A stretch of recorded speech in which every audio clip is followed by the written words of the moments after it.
We had talked, we've been talking actually for some time here about branding and about, how do you, if you call yourself a democratic socialist all your life and everybody in Vermont understands what that means, how do you explain that to somebody in Oklahoma?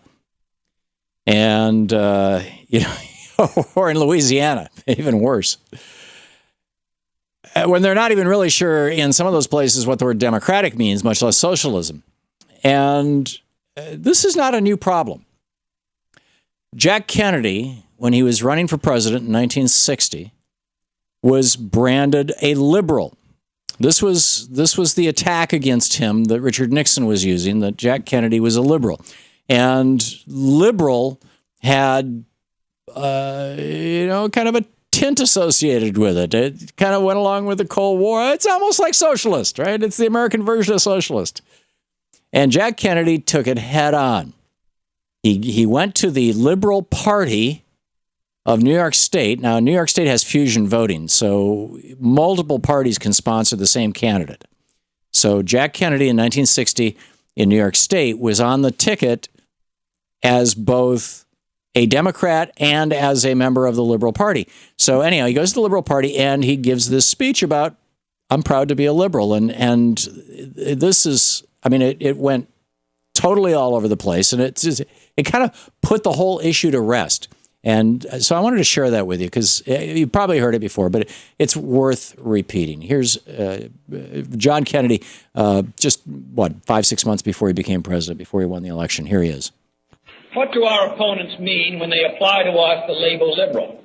If by liberal they mean, as they want people to believe, someone who is soft in his policies abroad, who is against local government, and who is unconcerned with the taxpayer's dollar, then the record of this party and its members demonstrate that we are not that kind of liberal.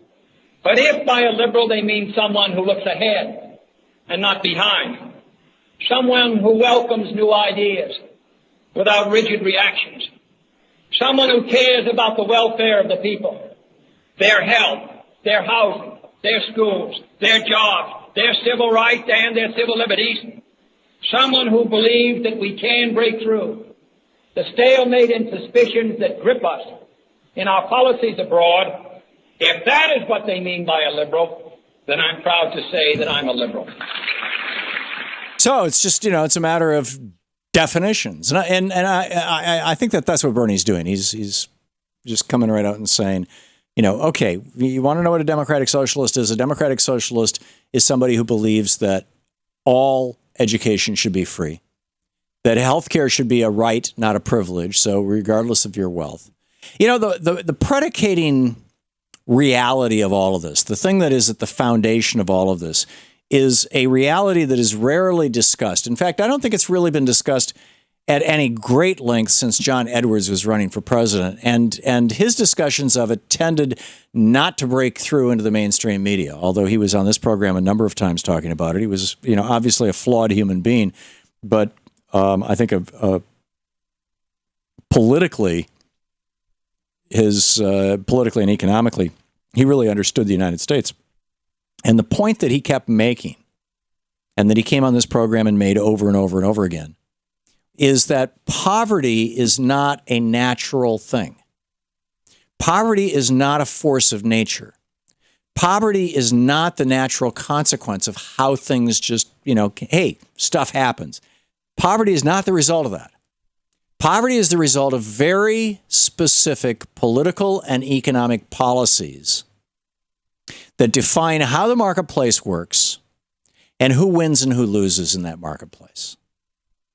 There is no such thing as a free market. All markets are created by governments. The government creates the currency. The government creates the rules within the marketplace operates. There's, the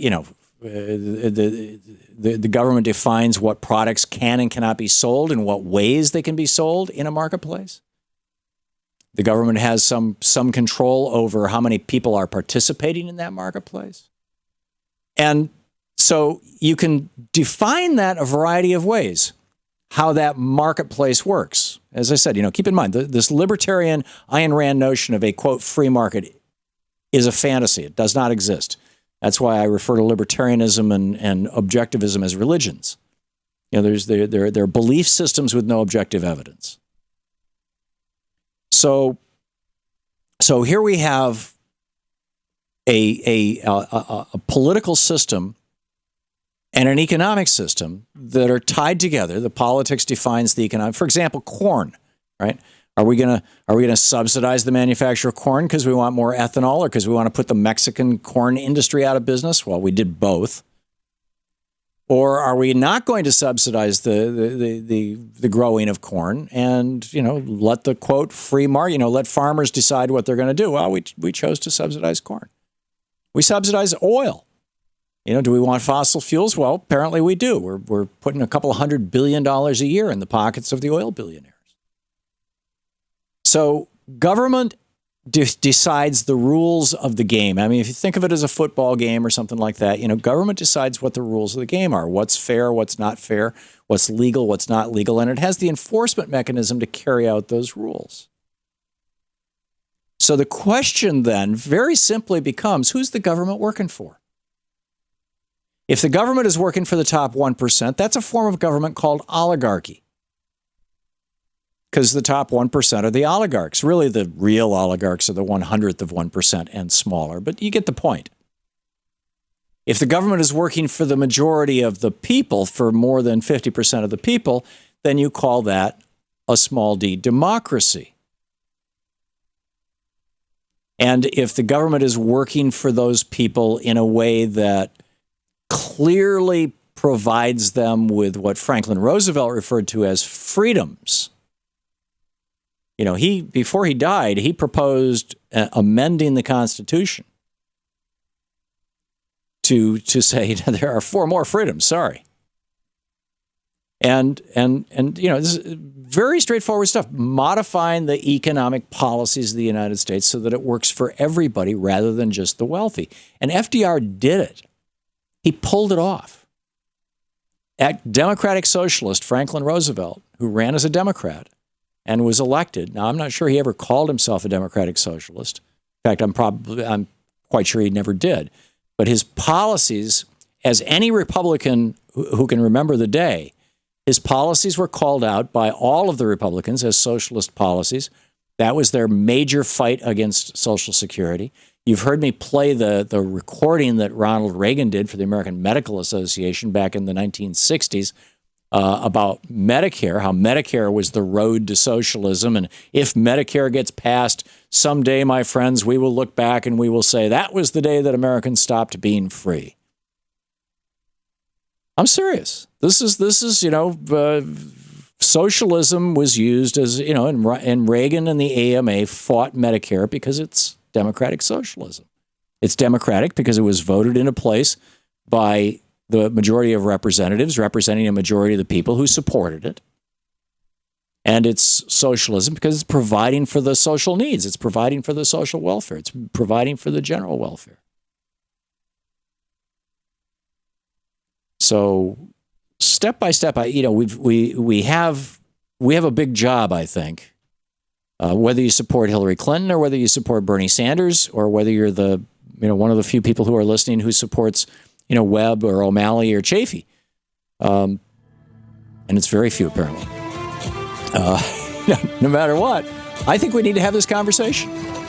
I think Hillary Clinton should be initiating this conversation as well.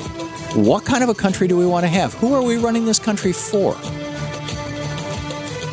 It's a legitimate issue. It's a legitimate topic. In fact, it was at the core of, Louise and I went to Montpelier this weekend, at James Madison's house. It was at the core of the constitutional debate.